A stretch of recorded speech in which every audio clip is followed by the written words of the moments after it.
আজ ক্যানিং পশ্চিম বিধানসভা কেন্দ্রে আইএসএফ ইসফ বিধায়ক নওশাদ সিদ্দিকীর নির্বাচনী প্রচারকে কেন্দ্র করে যে জনজোয়ার দেখা গেল তা নিয়ে একটি বড় প্রতিবেদন নিচে দেওয়া হলো।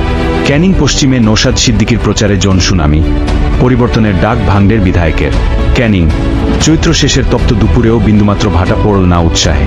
আজ ক্যানিং পশ্চিম বিধানসভা এলাকায় ইন্ডিয়ান সেকুলার ফ্রন্ট ইসফ তথা ভাঙড়ের বিধায়ক নওশাদ সিদ্দিকীর নির্বাচনী প্রচারকে কেন্দ্র করে কার্যত জনজোয়ার দেখল দক্ষিণ ২৪ পরগনা।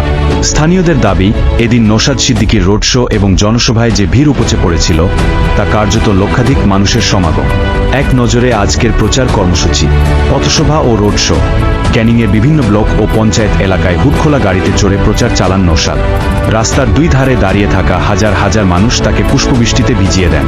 বিশাল জমায়েত, শুধুমাত্র আইএসএফ কর্মী সমর্থক নয়, সাধারণ মানুষের ভিড় ছিল চোখে পড়ার মতো।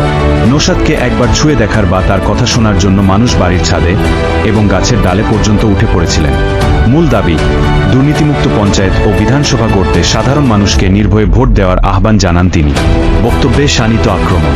জনসভায় দাঁড়িয়ে নওশাদ সিদ্দিকী চেনা মেজাজেই বিধলেন শাসক দল তৃণমূল ও প্রধান বিরোধী দল বিজেপিকে।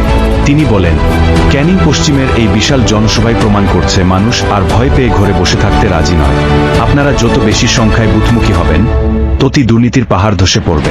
তিনি আরও অভিযোগ করেন যে ক্যানিং এলাকায় সাধারণ মানুষের উন্নয়ন থমকে আছে এবং এলাকাটি শুধুমাত্র রাজনৈতিক হিংসার কারণে সংবাদ শিরোনামে থাকে।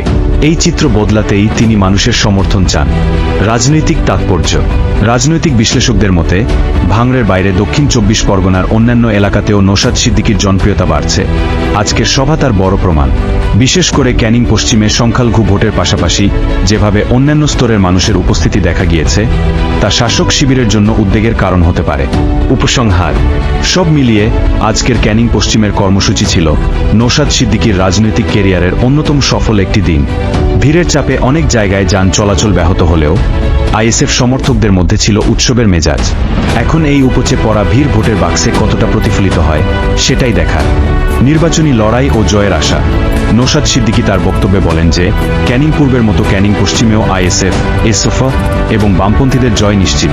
তিনি সাধারণ মানুষকে আহ্বান জানান যেন আগামী ২৯শে এপ্রিল সকালে ইভিএম মেশিনের ৪ নম্বর বোতাম টিপে খাম চিহ্নে ভোট দিয়ে প্রবীর মণ্ডলকে জয়যুক্ত করেন।